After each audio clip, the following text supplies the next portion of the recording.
Hey, what's up? This is Chosen, and in this video, we are going to be talking about how to defeat Dark Fae Astronix, the final boss of the Doom Tower on floor 120 in a full auto capacity. Now, this is a very difficult boss, especially on the final floor, and especially if you want to be able to full auto it. So, full disclosure, this is going to take some good champions and some really good gear, and it's going to be tough to make it happen. But I will show you, for those of you that are able to realistically get to this point, or for those of you that can't right now, maybe in the future, to have a better understanding of what it's going to take down this boss when your account does get there. So we'll walk through the champions that I was using and the thought process, the masteries, the stats involved, what you're going to want to look for in the custom AI, and all of that to make it happen in taking down Dark Fae in Raid Shadow Legends floor 120, the final stage of the Doom Tower. Let's get into it.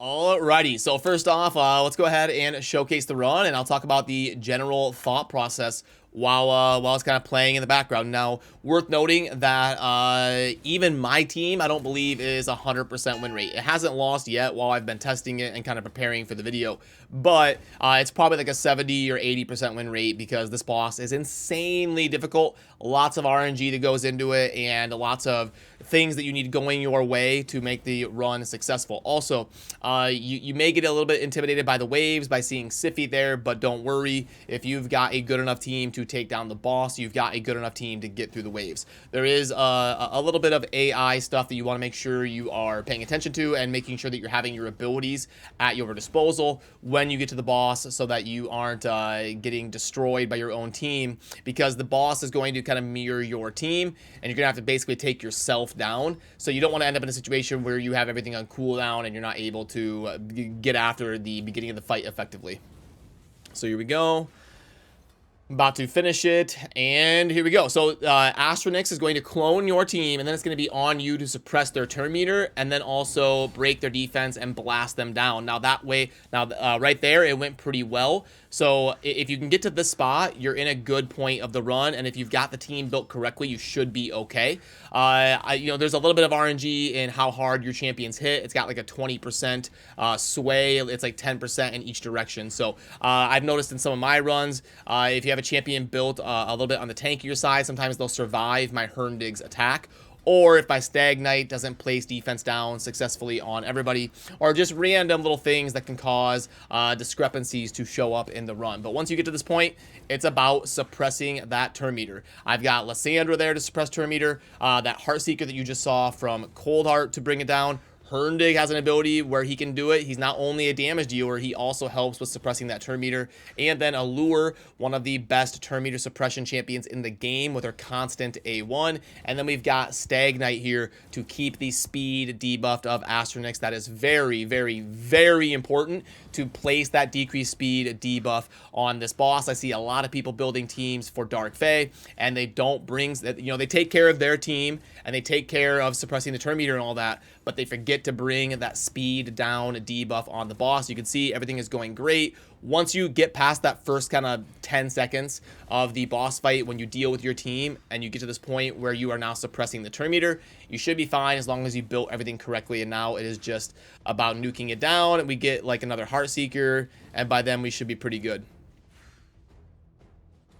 Herndig coming up, suppressing, and a Heartseeker, bang, almost dead. And now it's just about getting the procs and taking down the boss here in about 3 minutes. You can see that it was actually my best run. I believe before it was around 3 minutes. So, hey, good RNG on the video and setting our best run live here on camera. So that is my team personally. Lysandra, Allure, Stag Knight, Cold Heart, Herndig. Now I will talk about the stats and the masteries and some of the parameters and stat goals you're going to have to hit to make this team a reality. So as we dive into starting to talk about the champions involved, it is very important to understand that the final boss, Astronix Dark Fae, has 250 speed and 330 resistance. So if you want things to land reliably, you can see that my Lysandra has got about 370 accuracy. That's what you're going to want. You want to get 350, 360, 370, somewhere in there to make sure that you have enough accuracy to consistently land your stuff 90-something% of the time, because this boss, you need things to go your way. And if you start building champions with 300 accuracy and they're getting resisted and stuff, the runs are going to blow up in your face very quickly. Another very important thing to understand is you do not want to build your champions too tanky. Typically you do, but remember, you're going to be facing your own team. So if I build Lysandra with 98,000 hit points or something, my Herndig isn't able to one-shot her. Now all of a sudden, I'm going to be fighting my own champions, and then they're going to be doing the tactics that I brought to the battlefield against me. So keep that in mind. You may have to swap out chess pieces or something from HP or defense to attack percent and make your champions a little bit more easy for you to deal with when you go first, break their defense, and then nuke them down. But yeah, just a couple things that I wanted to touch on really quick before we dive into the actual champion builds. Lysandra, it's pretty simple. You want to be fast. I'll pull up the total stats here for you.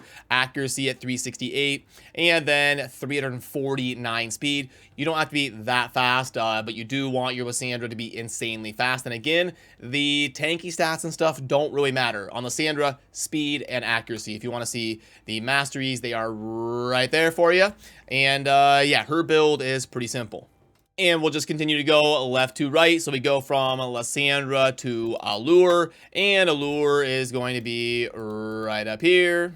There we go. And Allure, again, it's going to be pretty simple. We don't want her to be too tanky. We want her to be insanely fast. You can see my Allure up here at 278 with 400 accuracy to make sure I'm consistent with that turn meter suppression of the A1 right here for Allure. Now, I did play around testing with a little bit slower of an Allure, and it was working. It just wasn't quite as reliable. 260 something, 270, you can play around a little bit with the speed, but you do want her to be a burner. The closer you can get Allure to 300, the better. And the next champion was Stag Knight. Now, don't pay attention to the shield set. That is just to help my Seer compositions. When I bring Stag Knight in there, the Seer has an extra shield buff to strip away and nuke a little bit harder, so you don't need the shield set or anything. With Stag Knight, he is crucial for the A1 decreased speed on the boss. Absolutely need that. It makes the run a lot easier to make realistic for you to take down. But he's also great because he's going to break the defense and allow my Herndig to nuke down a little bit harder. So absolutely amazing champion here in the epic Stag Knight. He's good in so many areas, and Dark Fae is another one of them. Also, on the masteries, if you want to see that, you could go a little bit different. It doesn't have to be like this, but he does place the two different debuffs and gets a little bit of value out of Oppressor, but a little bit of wiggle room there if you want to build your Stag Knight in a different way. And if you want to see these stats on a Stag Knight, remember, you want to get, I could probably bump this accuracy up a little bit with glyphs or something, but he's hitting so many times with that A1, and we're kind of cranking out turns and snowballing. That 340 is perfectly fine. You don't want him to be too tanky, and you want his speed to be up above that 250 threshold. Now you'll see on my Herndig, I believe it's a little bit below that 250 threshold, but remember, we've got Lysandra boosting things up, and that's how we're able to take a turn before the boss and our opponents do. Next up was the Cold Art. Now, I love a Cold Art in the Reflex set. I've been high on the Reflex set for years, and I think it's an amazing opportunity to unlock some really cool builds because we want this Heartseeker to come off of cooldown as fast as possible. And then also, if you lock out the A2, you can get a little bit more value out of that Heartseeker set, because if our Heartseeker ability is the only ability on cooldown, every time the effect of this set procs, I'll click on it so you can read it, every time that 40% chance to reduce random skill cooldown by 1 turn happens, if we lock out that A2, now we are able to always have that affect our Heartseeker and bring that back to make the runs a little bit more reliable. And then you'll see for the stats, again, we're doing the same stuff. You know the theme by now. We don't want to be too tanky. We want our speed to be close enough to get boosted up over that 250. And then we want enough accuracy up in that 340, 350 range to make sure we're able to land the effect that she is responsible for, which is going to be mainly that Heartseeker, which lowers the turn meter and does a good amount of damage. For the masteries on Cold Art, you really got to kind of play around with how you're using her in stage 20 or content above stage 20 where her damage is capped, or if you need the Eagle Eye for more accuracy in this run to get up there to like 350 or something. So don't necessarily blindly copy those. You're going to want to adjust your Cold Heart's masteries accordingly to how your build is coming along with the gear that you've got to put it together. And then lastly, we have got Herndig. Now, I've got Herndig as my Nightmare campaign farmer, and I did not change his build at all. As long as I structured the team around kind of working within Herndig as being a damage dealer within it, he's just kind of in that damage dealer spot. You can use a lot of different nukers. You can, bring Trundas or whatever you want. Whatever is going to blast down the enemy team. But I love Herndig for this because not only does he do a good job with that AoE damage, breaking defense if you don't bring someone like Stagnite, he's also got this ability right here, attack an enemy and fully deplete the turn meter. So Herndig is an S tier champion for this dungeon, and if you have him from back in the day when you did the fusion or something, definitely consider using him here as that kind of damage dealer role, because he also fills another role within that. Now let's talk about some custom AI settings to make sure and keep in mind when you're trying to take down this boss. Obviously, Lysandra, we want to make sure we are going into the final round with our stuff on cooldown. So in round 2, you may want to try around, having her open with the Energize ability to give your team a boost to get through the waves a little bit faster.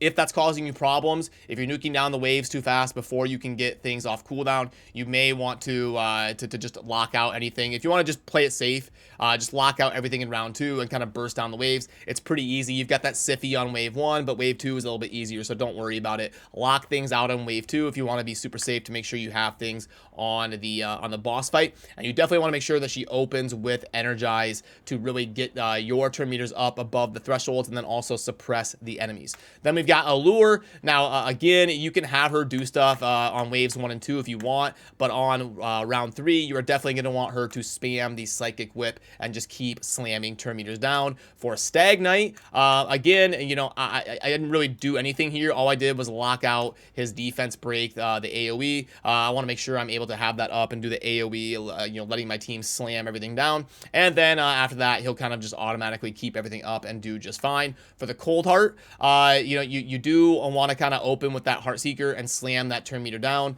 And then again, you can, I didn't do it just to test that if it would work, but you can turn off this if you use a reflex set, or if you just want to, if you've got like Giant Slayer or something and you want the constant flurry of arrows kind of proccing it, you can turn off this A2 for a lot of builds right there, get a little bit more value out of the reflex set and get a few more procs if you want to go that route. But I did test it without doing that, and you saw that it was working fine live here in the video.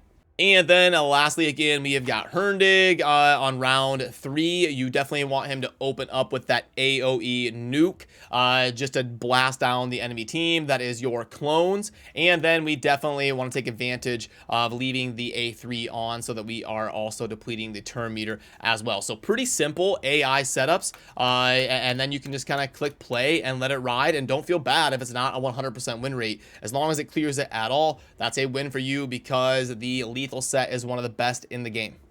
So yeah, boom, there we go. And as you can see, I'll link to the sets tier list down below if you want to be able to pull this up. But right here, the lethal set is pretty much widely, unanimously regarded as a top 5 set in the game, no matter who you ask. It is absolutely incredible. So the Dark Fae Astronix final boss is definitely one that you want to get right, and it's worth investing in whatever it takes to build a good team for it if you've got the capability to do so. So that will do it for me on this one. Remember to subscribe on your way out if you enjoy daily Raid Shadow Legends content, and I'll see you soon in the next video. Thanks for watching.